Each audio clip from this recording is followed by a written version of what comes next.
So to talk and discuss more about the many cases of bullying in Indonesia recently, we're now connected with clinical psychologist Widya S. Sari to talk more about the matter. So Widya, thank you so much for joining us here on the 3-Hour News Show on C Today.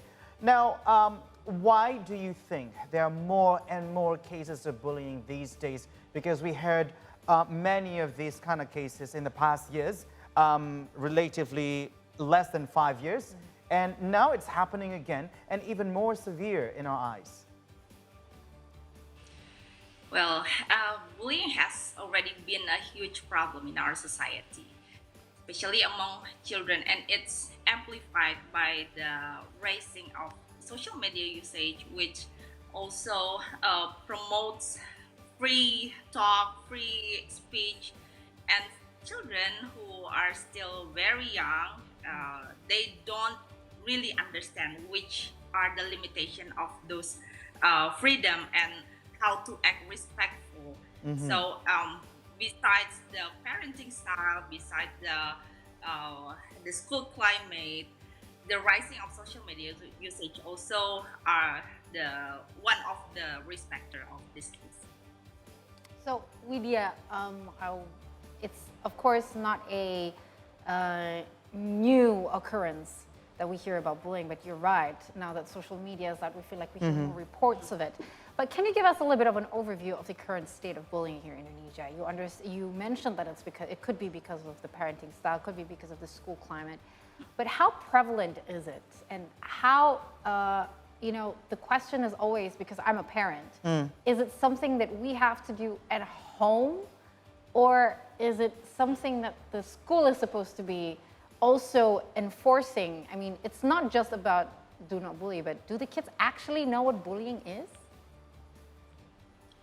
The news already mentioned that bullying cases in Indonesia are right under the spotlight of World Organization. Means it's horribly rising. Teachers Association just released data about this matter, and it's stated that more than 50% of the reported cases are from elementary and junior high school. The amount is shared between those two. Even one of the most recent lethal cases, we heard it a few days ago, right? It's from elementary school, said, right? More than 90% of the perpetrator are also children. And the numbers are rising day by day as reported in media. Okay, so Widya, the way that I see it, it's not only verbal, but it goes to the borderline of criminal. So what is actually the limitation of like bullying to crime? Because like what we saw in the video, that's, for me, that's more like a criminal act. And what you say about it? Well, actually, bullying is considered as crime as well. Okay. So it's in the regulation, but not all of us are aware about it. And the awareness about the law enforcement is still also low in our society. Widya, I really do have a question. So we do know that bullying has always happened. We do know that there's been an alarmingly increased amount we've heard about recently. But also, as Hans has mentioned before, it's the severity. Back then, it used to be, verbal, perhaps, but this is like borderline physical abuse and even to death. Yeah. Before we get to that, as a psychologist, as a clinical psychologist, could you please enlighten us, perhaps, how does one become a bully? What is the underlying factor that makes one think that they can hurt other people like that? Especially so young. Well, we live in the society where diversity is still considered as risk factor. Children who are treated by and taught to respect diversity will use the value and empathy in their social life. But unfortunately, we still see the opposite. Psychologically, children have to be taught to have that empathic and respectful traits, not just to be competitive and winning. So the imbalance between, if we talk about the school context, the the imbalance between academic and life skill building, the misconception in parenting style. As we know, we often heard something like children will be children, and Yeah. It's not okay, right? It's not they okay. are they are some of the biggest risk factor, and the awareness about how dangerous bullying is, it's very low. It hasn't get the attention it deserves. The policy, the involvement of the adults, the law enforcement regarding bullying cases are inconsistent. We have a lot of homework in these areas, of course. So my question is like, what's missing here?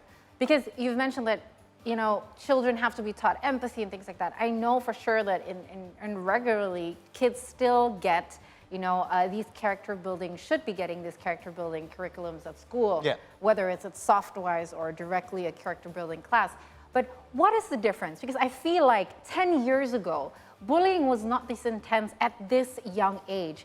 What has been the difference? Has it been the pandemic that has caused the children more stress? Is it the information that children have been getting, you know, the lack of boundaries of the kind of information that they have access to these days? What is the difference? Because we would have never heard, or it would be very rare to be hearing of these kind of bullying cases, like deaths, especially at such a young age, like 5 to 10 years ago. During this pandemic period, we are lack of social experience, which build our empathy and build our other social capacity. And the more they face risk situation at home, the more they will practice it at school also. So when children aren't taught about empathy since very beginning and don't socialize the way they should be, they cannot build the full capacity of the social skill. And during the our social media period, a lot of news, a lot of report about the bullying cases are rising because we know more. It doesn't mean that it didn't happen in the past, but maybe as they see more, maybe they view more content in social media, they experience more pressure nowadays in academic and social life. They didn't have the time to learn how to empathize. They didn't have enough time to talk to parents in quality time. The trait of those negative emotional aspect in bullying cases are rising due to those situations. Yeah, so in other words, it's also partly, no, not partially, but mostly our fault as an adult to give them the examples that they can actually take in their daily life. Because as we all know, children are like sponge. They absorb. And in that sense, with lacking of empathy, and also as you were mentioning about how diversity in Indonesia these days are not really respected in some sort of way. And we saw a lot of oppressions to like more to a minority groups and stuff like that. And being, you know, the government did not really do anything to the layer of the grassroots level. So that actually happened in daily basis. And children are actually seeing that. Children are watching that, and they absorb it as their reality, as their temporal lobe is not really developed well to actually differentiate which one is bad, which one is good. And they could take that reality as their own good and bad measurement. So in that sense, adults are playing a big role in this bullying as well. Correct me if I'm wrong. Yes, we of course play a very big and huge role in the behavior forming of children. And as you mentioned before, that the law enforcement, how government put the attention into this matter, is still the homework of us. So maybe it starts from the very small environment in our family. we can see a lot of violence in media, a lot of violence in TV or other media, but it's it's just the tip of iceberg. We never know what happened Yeah. in the house. We Yeah. never know Yeah. what happened in the family, and it's often out of sight. So maybe we have to start it from very little community in Little our environment. society. Okay, now in that sense, how can schools and educators play a more proactive role in preventing bullying? School and educators have big role in educating the community at school. Their students, parents, even teachers themselves. Their campaign, their actions are the key, and they need to be more responsive to any change, any unusual things, because not all cases are reported. They have to build strong community that have same perception about how to fight bullying and how to protect each other between the students. They have to support the reporting and the investigation process in bullying cases, of course.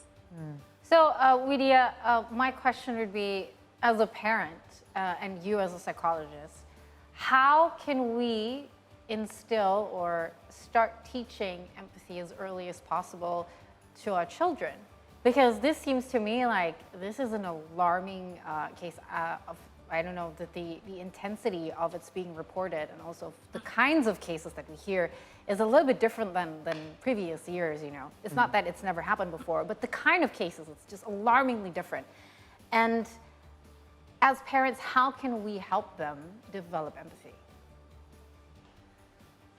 Let's teach children to be more empathic, to be more assertive, to be brave, to express their feelings and thought, and to report, to have the brave to report to right people. Children are in a full capacity to protect themselves. The adults, teachers, we have to be more proactively protecting them. And let's spread the campaign. Don't be silent bystander. Well, yeah, well, yes. I mean, that's seriously true because the only person who can teach the children of boundaries and empathy is, of course, you know, adults, but perhaps modeling it. There are a lot of different activities that we can do as well. Talk about feelings because I think like I have a feeling that kids, you know, don't really they're not aware of bad feelings yet, what they are. And maybe when we talk about them, when we put names on them, you know, we give them the realization that what are good and bad feelings and things like that. Or there are no good and bad feelings, but what are the feelings or the things that we can do that hurts people and things like that. So, well, certainly really interesting. But Widya, perhaps one last question. So what can we do in terms of helping other kids who have been bullied or prepare, you know, this mindset for other kids? How can we help them to deal with bullies in school? These campaigns have to go into any layers of the society. So from the very low level in our family, then in our school, in our society, we have to campaign this in full effort. And of course, one of the effort is this kind of session, the informative session is also needed by the parents and the society out there. So if we have the chance to be the one who explain about bullying, and if we have the chance to listen to any other children or people who have the experience of bullying, just give our full ears so we can gain the information and we can help them to go to the right people to report. And let's teach our children for not being silent bystanders, because most of the cases are left silence because they don't have the courage to report or the courage to talk about it. Our children in this era are more expressive, so we have to adapt with it. We have to we have to facilitate them to talk about their feelings, because most of those lethal cases are kept in ice box So they couldn't express their feeling, and when we know that everything's all too late. Okay, So yeah. let's start from very little cases. Okay, in Widya, our before we say society. goodbye to you, this is actually this is interesting for me that a lot of series and movies about bullying garnered lots of viewers and also garnered lots of fans. Can you tell us why do movies with bullying scenes became popular and attract plenty of viewers, while we know that that kind of action is actually not right? Yeah, it reflects the phenomenon in our society, of course, but we have to be aware also about the age rating. So we have to provide the right movie, right content for our children, so they have the knowledge, they can get the knowledge, but let's see if whether the content is appropriate for their age or not. So we have to educate in different way according to their cognitive level and their age. Okay. All right. Widya and Sari, thank you so much for your insights and also this interesting talk. And we certainly hope that bullying could actually find its way to an icebox and not being open again and not being touched as a topic by anyone again in Indonesia particularly. Thank you so much. To heal and emotional Thank you so expressive much. children. Thank you so much, Widya. So that we all know now that the series about bullying is actually for us adults to watch and to take the lessons from it, not to teach that to our kids.